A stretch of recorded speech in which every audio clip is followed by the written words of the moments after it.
Hello viewers, Mahanadi சீரியலோட today எபிசோடில் என்ன மாதிரியான எதிர்பாராத விஷயங்கள்லாம் நடந்திருக்கு அப்படின்றத வாங்க நம்ம இந்த வீடியோக்குள்ளே பார்க்கலாம். யமுனாவை வந்துட்டு போலீஸ் வந்து விசாரணைக்காக வந்திருக்காங்க.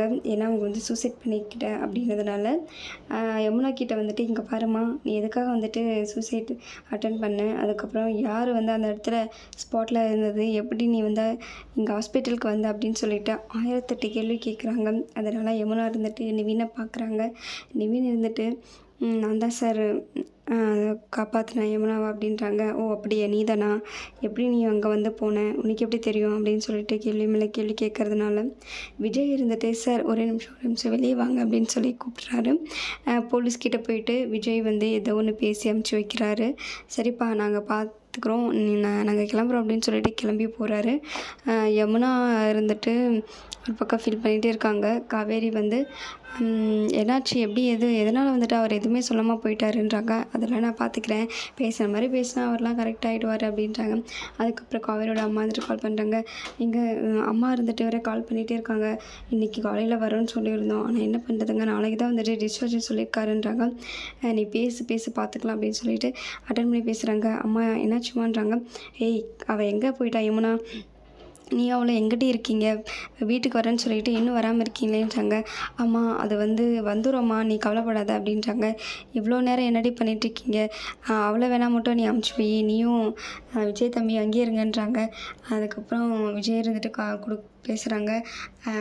அதெல்லாம் நீங்கள் ஒன்றும் பயந்துக்காதீங்க, என் கூட தான் இருக்காங்க, நீங்கள் தான் வீட்டுக்கு வந்து பேசுனீங்கல்ல, காவேரிக்கும் யமுனாவுக்கும் சண்டை வந்துச்சு, அதெல்லாம் மைண்ட் அப்செட்டாக இருக்காங்கன்னு சொல்லிட்டு, அதனால தான் காவேரியும் யமுனாவும் கொஞ்சம் ரிலாக்ஸேஷனுக்காக வந்துட்டு வெளியே கூட்டிகிட்டு வந்திருக்கேன் அப்படின்றாங்க. எப்படியோ சமாளித்து பேசி வச்சிடுறாங்க.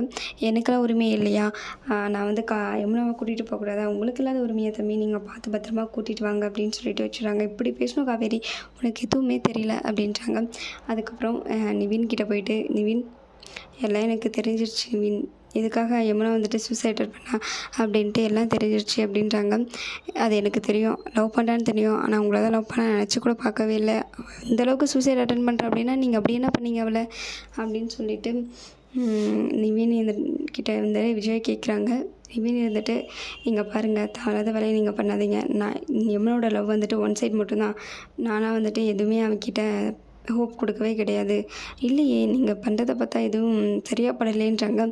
எனக்கு யமுனா மேலே எவ்வளோ அக்கறை இருக்குது தெரியுமா அப்படின்றாங்க. என்ன உங்களுக்கு பெரிய அக்கறை இருக்க போது, அட்லீஸ்ட் 1 இயர் கான்ட்ராக்டே நீங்கள் எவ்வளோ இதுவோ உரிமையாக பேசும்போது, எனக்கு வந்து காவேரி அவ்வளோ முக்கியம், காவேரியோட தங்கச்சிக்கு நான் ஹெல்ப் பண்ணதில் எனக்கு ஒன்றும் பெருசாக எதுவும் தெரியல, நீங்கள் வந்துட்டு தேவையில்லாமல் பேசாதீங்க அப்படின்னு சொல்லிட்டு நிவின் இருந்துட்டு விஜய் ஒரு மாதிரி பேசுகிறாங்க. இது எல்லாத்தையும் வந்து கேட்டுட்ருக்காங்க காவேரி வந்து.